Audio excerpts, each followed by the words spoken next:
बहुत महान दिन है ये।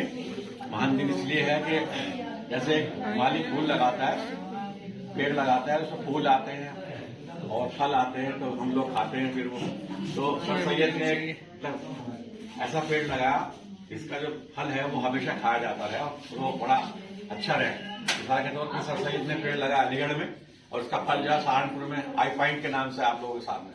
तो ऐसे ही तमाम दुनिया में लोग जो है सर सैयद कॉलेज कह लीजिए, अलीगढ़ मुस्लिम यूनिवर्सिटी कह लीजिए, जो भी कुछ कह लिया आप, अलीगढ़ से पढ़े हैं, पूरी दुनिया में फैल गए और वहां पर अपना जो फल है वो दे रहे हैं लोगों को। तो एक ये बहुत बड़ी बात है। तो मैं कहूँगा कि उनके लिए दुआ करें, उनकी मग़फ़िरत की दुआ करें, उनके दर्जे बुलंद हों और हम भी इनके नक्शे कदम पे चलें। हम लोगों के फायदे के लिए, अपने बिजनेस के लिए नहीं कॉलेज खोलें, लोगों के फायदे के लिए कॉलेज खोलें कि लोगों को फायदा पहुंचे, तो रोजगार मिले, उनके साइंस और उनका दिमाग बढ़े। मैं चाहूंगा डॉक्टर सफीना जो कि अलीगढ़ यूनिवर्सिटी से हैं, आज के इस प्रोग्राम में जो दो लफ्ज आप भी कहें।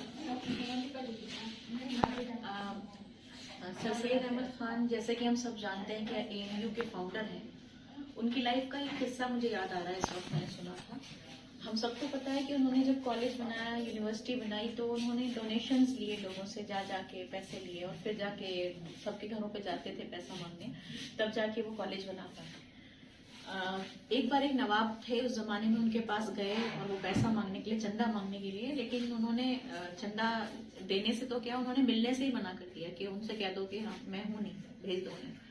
अब सर सैयद साहब जो थे इतना ज्यादा अपने डेडिकेटेड थे इस काम के लिए, उन्हें पता था कि नवाब साहब जो है, एक वक्त है उनका, वो भिखारियों को जाके पैसा देते हैं, तो वो भिखारियों की लाइन में बैठ गए और वहां बैठ, तो जब नवाब साहब पहुंचे और उन्होंने देखा कि सर सैयद भी बैठे हुए हैं, तो उन्होंने कहा अरे सर सैयद आप, तो उन्होंने कहा कि आप मुझे चंदा नहीं दे सकते तो कम से कम भीख दे दीजिए। तो ये उनका जज्बा था, किस तरह उन्होंने अपने आप को गिरा के और हर तरह से चंदा इकट्ठा किया, कितनी मेहनत की होगी। तो मुझे लगता है किसी भी मिशन को करने के लिए, किसी भी काम को करने के लिए इंसान को अपने आप को पूरा पहले झोंकना पड़ता है, अपनी ईगो को खत्म करनी पड़ती है, तब जाके वो काम बड़ा हो पाता है। मैं उससे यही सबक लेती हूँ उनके इस वाकये से। बहुत बढ़िया।